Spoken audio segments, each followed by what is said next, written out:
os dados, né, acabam sendo interessantes, os dados acabam trazendo uma perspectiva de melhora, uma perspectiva interessante, né, para o mercado como um todo, e até mesmo já começam a sair as repercussões a respeito do PPI, Capital Economics, falando Capital Economics falando sobre toda essa situação envolvendo o PPI, né? O PPI, e claro que também falando a respeito do IPCA, o IPCA que saiu agora há pouco. Portanto, Isabela Takaki, a percepção do mercado, né? Pelo menos o olhar do mercado, o radar do mercado é em relação à inflação. Mais cedo saiu o IPCA e agora saindo o PPI lá nos Estados Unidos. A inflação é o mote, é o norte do mercado financeiro nessa sexta-feira.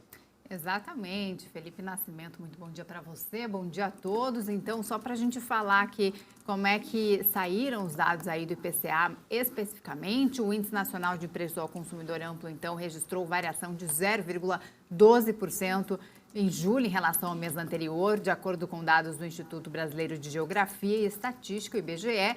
A expectativa do mercado era a variação de 0,07% no período.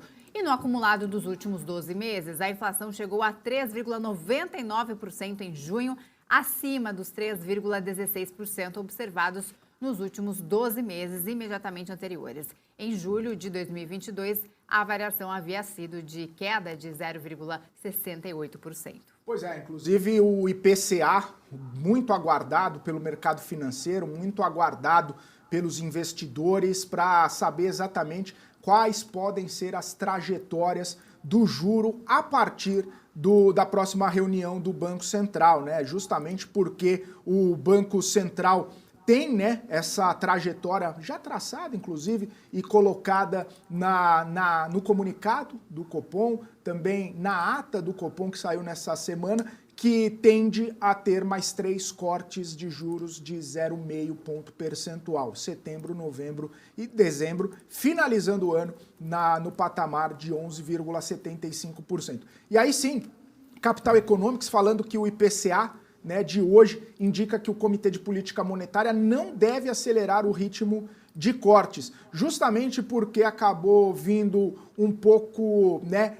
na linha superior do que era esperado, o IPCA, vindo nessa perspectiva de que já se sabia, evidentemente, que o IPCA viria maior, né, viria com inflação e não a mesma deflação do mês de junho, mas veio na banda superior das expectativas do mercado. A boa notícia, que inclusive a gente trouxe aqui, foi em relação aos núcleos de inflação, né, que arrefeceu no IPCA de julho para 0,18% e em relação aos 0,20% do núcleo de inflação do mês de junho. Além disso, a inflação de serviços também mostrou um arrefecimento, também mostrou uma diminuição em relação ao mês de junho. Então, essa perspectiva, que inclusive é exatamente o que o Banco Central acaba monitorando, isso pode trazer um contexto de que o Banco Central vai continuar com os cortes já previstos, mas não,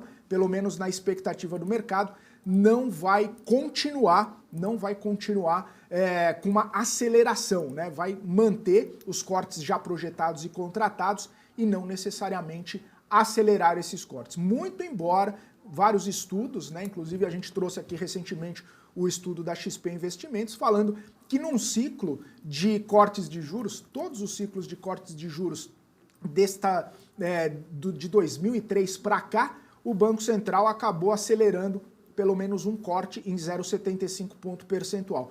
É um cenário, é um estudo, é uma expectativa, mas não necessariamente isso deve acontecer nesse ano. Quem sabe no ano que vem, e claro que a gente vai repercutir essa informação aqui com os nossos convidados. Eu estava falando sobre a situação envolvendo a inflação de serviços, né? Ontem mesmo, o presidente do Banco Central, Roberto Campos Neto, expressou preocupação com esse indicador, inflação de serviços, destacando que o índice do setor está diminuindo lentamente, mas ainda permanece acima da média.